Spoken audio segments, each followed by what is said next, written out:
The vast oceans once seemed like America's domain. After World War II, the United States Navy stood supreme. Its carrier battle groups patrolled global sea lanes, and its submarines moved silently beneath the waves. This dominance ensured stability for international trade and projected American power to distant shores. For decades, no other nation could truly challenge this maritime supremacy. However, the tides of power are always in motion. Today, in 2025, the comfortable certainty of American control over the seas is fading. New challengers have emerged, and old rivals are reasserting themselves. The primary challenger is, without doubt, China. Its economic miracle has funded an astonishing naval expansion. Beijing now possesses the world's largest navy by ship count. This rise directly challenges America's long-standing role in the Pacific. The outcome will define the 21st century. The end of World War II marked the dawn of an unprecedented era of American naval might. The imperial navies of Japan and Germany lay shattered. The British Royal Navy transitioned to a supporting role. America stood alone, its industrial capacity untouched by war. Its shipyards produced an armada of unparalleled scale. Aircraft carriers formed the core of this power. Battleships, cruisers, destroyers, and submarines completed the picture. This fleet was technologically superior and battle-hardened. This overwhelming naval strength became a cornerstone of the post-war global order. The United States used its navy to secure sea lanes vital for international trade. This facilitated the economic recovery of Europe and Asia. It also allowed America to project power and influence globally. From the Mediterranean to the Pacific, U.S. warships became a familiar sight. They were symbols of American commitment and guarantors of stability. During the early Cold War, this naval dominance was a critical counterweight to Soviet land power in Eurasia. The U.S. Navy ensured that the conflict remained cold in many potential flashpoints, deterring Soviet expansionism by sea. The concept of command of the seas was central to American strategic thinking. It meant more than just winning battles. It meant controlling maritime lines of communication. It meant denying adversaries the use of the sea. It meant ensuring access for American forces and commerce. The late 1970s saw a period of perceived American decline. The Vietnam War had taken its toll. The economy faced challenges. The Soviet Union appeared to be gaining influence globally. This perception extended to naval power. Some worried that the U.S. Navy was aging and shrinking. They feared it might struggle to meet its global commitments. President Jimmy Carter's administration faced criticism for allegedly underfunding the military. This set the stage for a significant shift in policy. The election of Ronald Reagan in 1980 heralded a dramatic change. Reagan promised to rebuild American strength and confront the Soviet Union more assertively. A key component of this strategy was the 600-ship Navy initiative. Spearheaded by Navy Secretary John Lehman, this plan aimed to expand and modernize the fleet significantly. The goal was clear: to reassert American maritime dominance and put maximum pressure on the Soviets. This was not just about numbers. It was about capability. It involved building new Nimitz-class aircraft carriers. It meant deploying advanced Aegis cruisers and destroyers.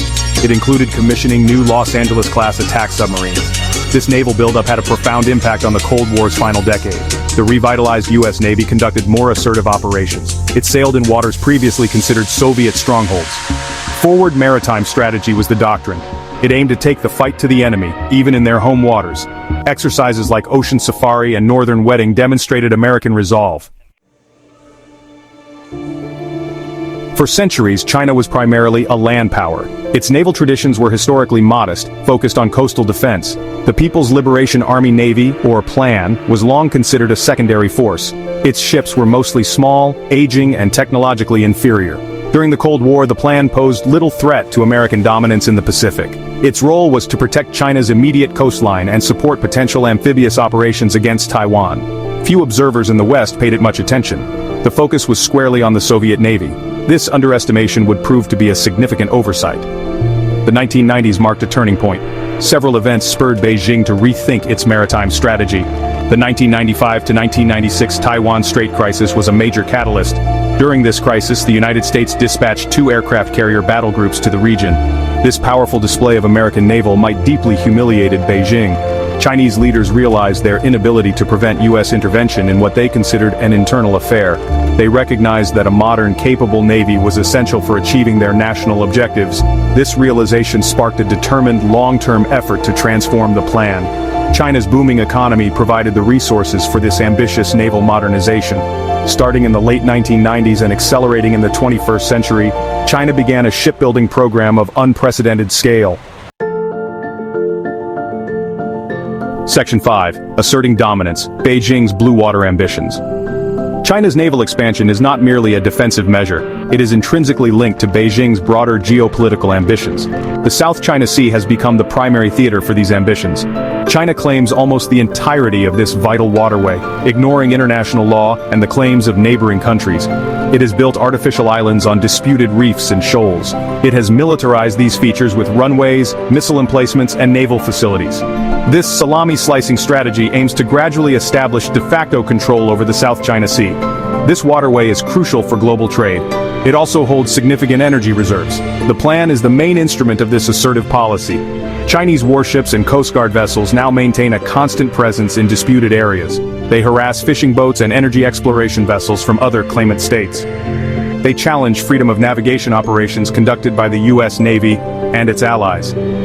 Incidents like the Scarborough Shoal standoff with the Philippines in 2012 demonstrated China's willingness to use its growing naval power to achieve its territorial goals. Beijing's narrative is one of historical rights, but its actions are those of a rising power seeking to carve out its own sphere of influence.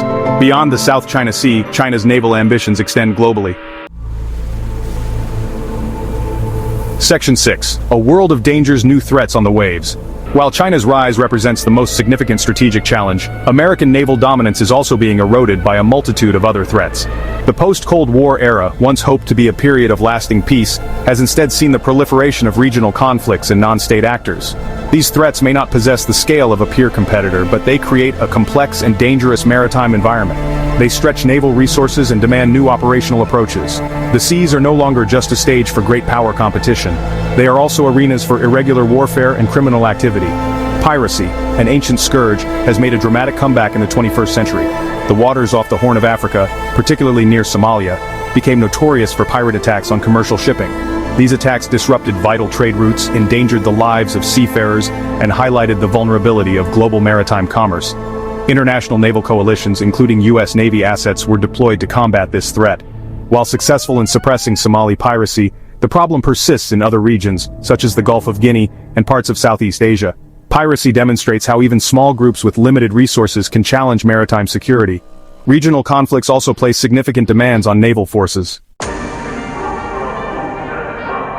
Section 7. The Bear and the Mullah's Resurgent Rivals. Beyond the headline-grabbing rise of China, other traditional and regional powers are actively working to contest American maritime influence. Russia, inheritor of the Soviet naval legacy, remains a significant factor. Despite economic constraints and the demands of its land war in Ukraine, Moscow continues to prioritize certain naval capabilities. Its submarine force, in particular, is a source of concern for NATO. Russian nuclear-powered ballistic missile submarines form a key part of its strategic deterrent. Its attack submarines, both nuclear and advanced diesel-electric, are capable of threatening Allied surface ships and undersea infrastructure. Russia's naval strategy often focuses on asymmetric responses and disruptive tactics. It seeks to undermine NATO cohesion and challenge freedom of navigation in areas like the Baltic Sea, the Black Sea, and the High North. Russian naval aviation conducts aggressive patrols near NATO airspace and maritime borders. Its surface fleet, though aging in parts, still possesses potent missile systems. Moscow also invests in electronic warfare and cyber capabilities to disrupt Western naval operations. Section 8. Cracks in the Armor America's naval predicament. While external challenges mount, the United States Navy also faces significant internal pressures. These issues impact its ability to maintain global presence and technological superiority. One major concern is the age and size of the fleet. Many ships currently in service were built during the Reagan-era expansion. They are now approaching the end of their operational lives. Replacing these aging vessels is a costly and time-consuming process. Successive administrations in Congress have struggled to fund a consistent shipbuilding plan. As a result, the fleet has shrunk considerably from its Cold War peak, even as global commitments have arguably increased. Budget constraints are a persistent problem. Building modern warships is incredibly expensive. A single aircraft carrier can cost over $13 billion. Advanced destroyers and submarines also carry hefty price tags. The defense budget is always subject to competing priorities and political pressures.